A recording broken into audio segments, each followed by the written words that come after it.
At the outbreak of the Second World War, the three infantry divisions of the Australian Imperial Force contained their own divisional reconnaissance regiments, which later were designated into cavalry regiments.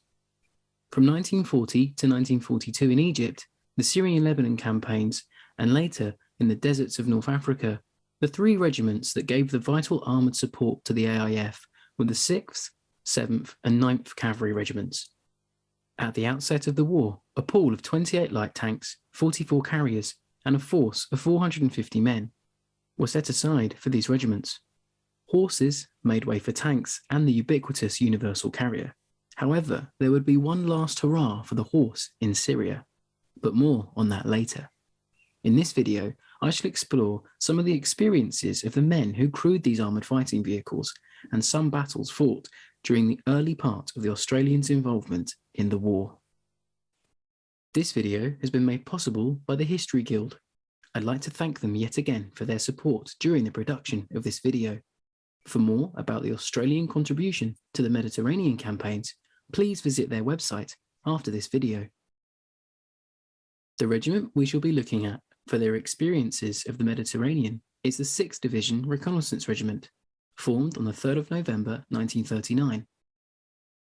The regiment was made up of A, B and C squadrons, with each squadron consisting of men from different parts of Australia and Tasmania. The regiment trained in Ingleburn Army Camp near Sydney before being shipped overseas, however without any armoured vehicles, so their training was limited to basic signals and infantry drills. But in mid-November of 1939, the regiment received a stock of small arms and lorries and were finally able to start driver training. In December, the men continued rifle and machine gun drill and had also received service uniforms, including the black beret more commonly associated with the British Royal Tank Regiment, on which the Australians proudly wore their Rising Sun badge. On the 15th of December 1939, the men would receive their first AFV of the war. The moment was written about in that month's war diary. The unit's first tank, a Vickers Armstrong Mark VI, arrived this afternoon to the accompaniment of loud cheers from members of the regiment, who had come to the conclusion that they were never going to see anything other than Ford utilities. After a period of leave over the Christmas period, the regiment took orders for their first overseas deployment and set sail for the Middle East in January of 1940. They landed in Egypt on February the 12th and were sent to Palestine for a period of training where they were joined by the rest of the 6th Division. While in Palestine, the regiment were trained on Bren gun carriers and Vickers Mark III light tanks. On the 8th of June 1940, the regiment were renamed the 6th Australian Division Cavalry Regiment. In December, the regiment moved along with British forces into the Western Desert in preparation for an upcoming offensive which would be known as Operation Compass. B Squadron took part in the first combat action of the war by the AIF on the 11th to 12th of December 1940. The squadron took part in a small raid upon Italian forces garrisoning Fort Garn El Green. An after-action report mentioning that after the Australians' attack, the Italian garrison were left considerably perturbed by the incident. After this small but historic skirmish, the new year was ushered in, and in early January 1941, A Squadron fought in the Battle of Bardia in Libya. The rest of the regiment were held in reserve in the defence of Al-Jigan and Siwa Oasis. A brief entry in the 6th War Diary on the 4th of January outlines the Australians' contribution to the attack and their subsequent losses. A Squadron, covered by one tank, advanced into Bardia. One carrier was lost and one OR killed. As well as Bardia, the 6th took part in the capture of Port Tobruk. This battle was significant for the IAF and the 6th Cavalry Regiment, as it would be the first time that Australian crews would take tanks into battle. But not in Allied-produced tanks, but Italian ones. A Company was supplied with a small selection of captured M13 and M11 tanks, which were soon daubed with divisional kangaroo markings used by the Australians. These tanks were collected by the squadron on the 10th of January from Sidi Barrani and were prepared for the assault on Tobruk.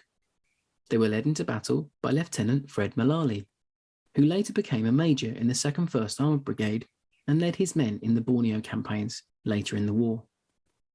Despite using Italian tanks, remarkably there were no friendly fire incidents reported by the regiment during the capture of Tobruk.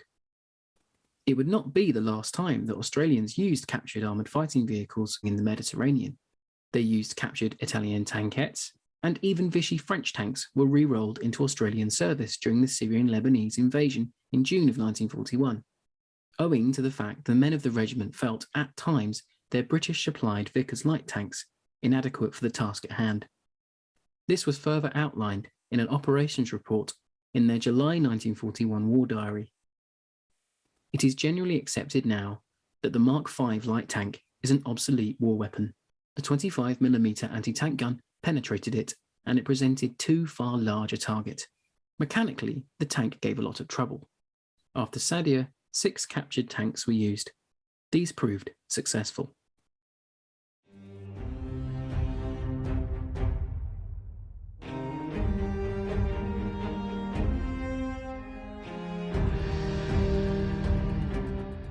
Horses had been slowly phased out of the Australian Cavalry Regiments in the interwar period, but there would be one last hurrah for mounted troops in the Med, and it would be the 6th Cavalry Regiment that this small mounted section would be born out of in Syria during Operation Exporter in the summer of 1941.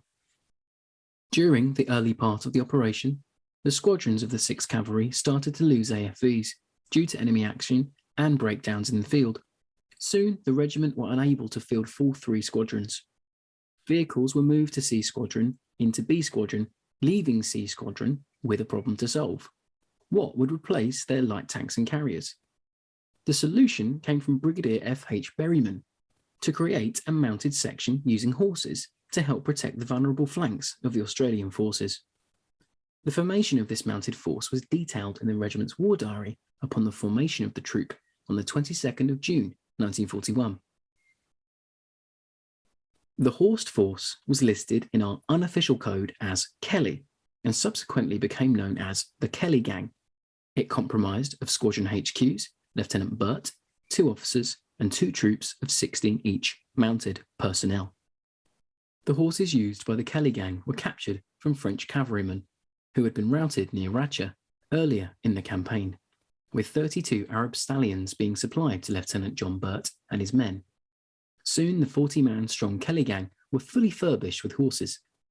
Many men who had joined the 6th Cavalry Regiment in 1939 had, as if by fate, been the offspring of former members of the Australian Light Horse from the First World War, echoing the spirit of the Charge of Beersheba in 1917.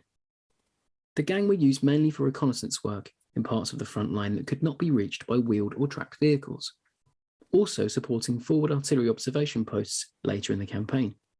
Armed with rifles and Bren guns, the troops acted a lot like the Light Horse in the Great War. One of the biggest fights undertaken by the Kelly Gang was on the 9th of July 1941. Scouts spotted enemy artillery at Ain al-Ur, which were harassing Allied infantry who were attempting to advance. Members of the troop helped get a forward counter-gun battery observation team close to enemy positions over harsh terrain, and the guns were silenced. The mounted troops of the Kelly Gang yet again showing their mettle under fire. The Kelly Gang were disbanded on the 14th of July after only 3 weeks of active service in Syria, with C Squadron being re-equipped with universal carriers. Their conduct and effectiveness during the Syrian campaign was outlined in an after-action report in the regiment's July war diary. One cannot speak too highly of the personnel and their versatility. Coming from tanks and carriers after 18 months of mechanised warfare to adapt themselves to the totally different life of a horse cavalryman was no mean feat. The long hours of riding in the most difficult country, the nights broken by shelling, coupled with the general hardships and the uncertainty of enemy night activity, had made their task most trying. They have the satisfaction of knowing that they have played an important part in the successful Syrian campaign. Not only did they gather much valuable information and stop information getting through to the enemy, but lived up to the regiment's reputation of being able to adapt themselves to any conditions and circumstances. On the 12th of June 1941, a ceasefire was signed by the Vichy French and Allied forces as the 21st Australian Division looked to move into Beirut, and a full armistice was signed on the 14th of June 1941. Operation Exporter had been a success, and victory had been achieved in just over a month. The 6th Australian Cavalry Division briefly returned to Palestine in August, but was sent back to Lebanon to undertake occupation duties near the Turkish border. They would stay in the region until March 1942, when they were sent back to Australia to rest. The regiment would eventually become part of the Northern Territory Force, which was established to defend Australia from an invasion by Japan, war having been declared by the two nations on the 8th of December 1941. On the 6th of December 1943, the 6th were renamed the 2nd 6th Cavalry Commando Regiment and undertook a period of reorganisation and jungle warfare training before being sent to Papua New Guinea in 1944, where they would serve until the end of the war, before being fully disbanded in 1946. The men of the 6th Australian Cavalry Regiment were pioneers of the IIF during the Second World War, being among the first Australian units to take the fight to the enemy and the first to command AFVs into battle. They fought with courage and panache wherever they were sent, and as we have seen through the exploits of the Kelly Gang in Syria, continued to show their ingenuity in the face of adversity wherever it was found. Thanks for watching.